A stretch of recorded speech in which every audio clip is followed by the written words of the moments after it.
ये एक बात और भी शाश्वत है कि जिंदगी ना मिलेगी दोबारा। तो इसलिए इस जिंदगी में जो करना है वो करो, जो पाना है वो पाओ, लेकिन लॉ ऑफ एडिक्वेसी जो है उसको मत भूलना। और ये लॉ ऑफ एडिक्वेसी किसी ने नहीं दिया होगा, ये मेरी इजाद है। बस दुनिया को विकलेश यही दे सकता है और शायद यही दे के जाएगा। उसके बाद डॉक्टर बशीर बद्र की यह गजल, बहुत सुरीला नहीं हूं मैं, लेकिन फिर भी लोगों को शायद अच्छा लग जाऊं। तो गजल के शेर इस तरह के हैं। सब इस गजल को अपने दिल पे हाथ रख के सुनिएगा और अपने अपने हिसाब से इसको सेट करिएगा। यूं ही बेसबब ना फिरा करो, किसी रात घर भी रहा करो। यूं ही बेसबब ना फिरा करो, किसी शाम घर भी रहा करो। वो गजल की सच्ची किताब है। अब किताब को जिस्मत दी तुम्हारी, आपकी पत्नी है, आपकी बेटी है, आपका भाई है। वो गजल की सच्ची किताब है, उसके चुप के पढ़ा करो। वो गजल की सच्ची किताब है। अगला शेर उन परिंदों के लिए है जिन्होंने अपनी परवाज को लेना है, जिन्होंने अपनी पहली परवाज लेना है, उनके लिए कि कोई हाथ भी न मिलाएगा। ट्यून को चेंज किया है, ये सिर्फ आपके लिए, कि कोई हाथ भी न मिलाएगा, जो गले मिलोगे तपाक से। ये नए मिजाज का शहर है, जरा फासले से मिला करो। ये गजल की सच्ची किताब है। तो सर, विकलेश जोकर है, जोकर था, जोकर रहेगा, लेकिन एक लॉ ऑफ एडिक्वेसी कभी आपको दे जाएगा। मेरी बातें कहीं भी छुई हो, अगर किसी को पॉजिटिव वे में छुई है तो वो अपने आप को चेंज करे, अगर किसी को बुरा लगा है तो वो मुझे माफ करे। तो मैडम, हम तो वो हैं जो जिंदगी देते हैं, हमें टाइम की कोई कमी नहीं। परमात्मा ने वो दिया है कि हजारों घंटे बोलते चले जाएं, सब सुनेंगे, लेकिन ये सारे मेरे प्यारे भाई हैं, ये भी आए हैं, इन्हें भी सुनिए और बड़े प्यार से सुनिए। शुक्रिया।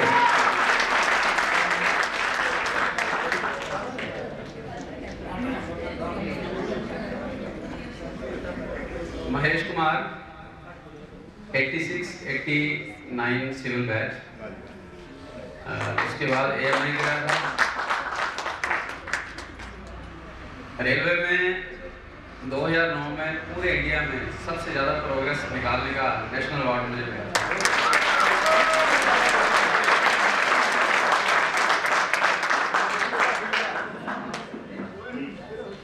और मेरी सभी अलुमिनी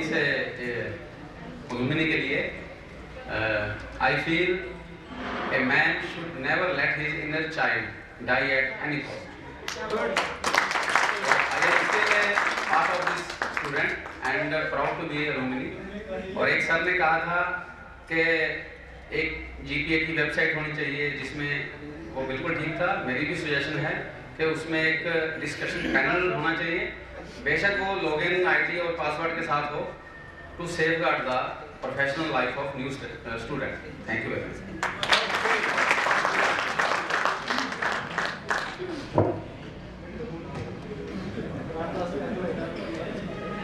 रामविलास शर्मा, 88 सिविल।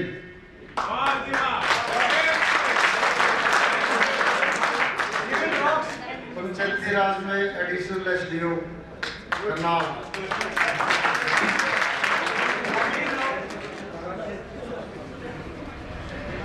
हमने गिन के दे लिए बोल 300। 2 लाइनें सुनाता हूँ हमारी। तुझे छोड़कर मैं परेशान हूँ, तेरी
Kamaljeet Saini, mechanical 87 to 90.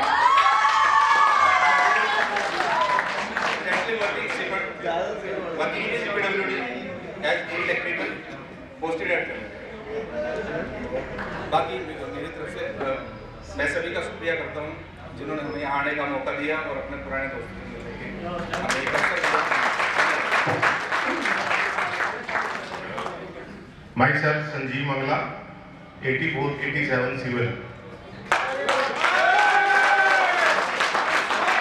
Presently working as class 1 contractor of civil roadway and builder. आने वाले बच्चों के लिए कुछ कहना चाहूँगा।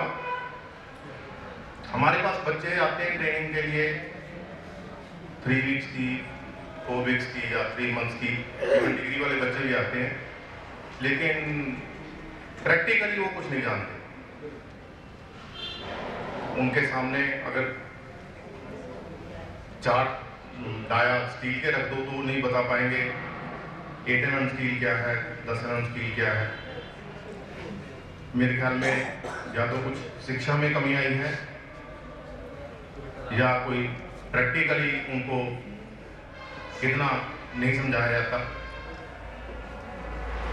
जो डिप्लोमा है सिविल का डिप्लोमा आज की डेट में, क्योंकि गवर्नमेंट जॉब्स बहुत कम हो गई हैं, तो प्राइवेट इंडस्ट्री में जाने के लिए फर्स्ट स्टेप है, सिर्फ फर्स्ट स्टेप।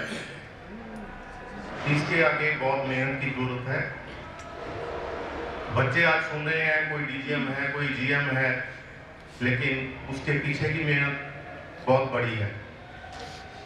तो सभी बच्चों से यही रिक्वेस्ट करूंगा, जितना सीखने को मिले उतना सीखें। जब ट्रेनिंग पे जाते हो तो ट्रेनिंग को सीरियसली लें।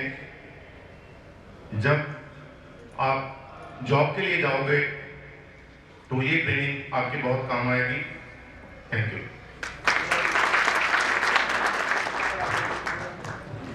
नमस्कार प्रिंसिपल साहब, गौरी साहब, फरमान जो यहाँ के वर्तमान फैकल्टी, आपका बहुत बहुत धन्यवाद जिन्होंने इतनी मेहनत करके हमारे को यहाँ आने का सौभाग्य दिया।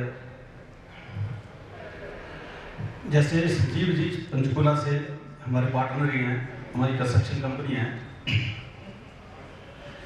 मैं भी ये कहना चाहता था कि जब हम डिप्लोमा करके गए यहाँ से, हमें भी प्रॉब्लम आई प्रैक्टिकली कुछ कामों में। तो जो आजकल के डिप्लोमा होल्डर जब हमारे पास आते हैं इंटरव्यू के लिए, आपको हैरानी होगी कि मैंने एक बच्चे से डीपीसी की फुल फॉर्म पूछ ली, उसको ये नहीं पता था कि डीपीसी की फुल फॉर्म क्या होती है। बड़ा दुख होता है ये चीज़ें देखकर। इसी के बावजूद हमारी क्वालिटी ऑफ कंस्ट्रक्शन में भी प्रॉब्लम आती है। प्रॉब्लम सभी में आती है, तो मेरे को भी ऐसी आई। जैसे ही मैं ज्वाइन किया, एक ये डिप्लोमा करने के बाद मैं साइट पे गया। एक RS बिल्डर फर्म थी लुधियाना की, स्पिनिंग मिल का प्रोजेक्ट था। ज़्यादातर हमारी कंस्ट्रक्शन कंपनीज में, अब तो खैर चेंज हो गया, पहले फोरमैन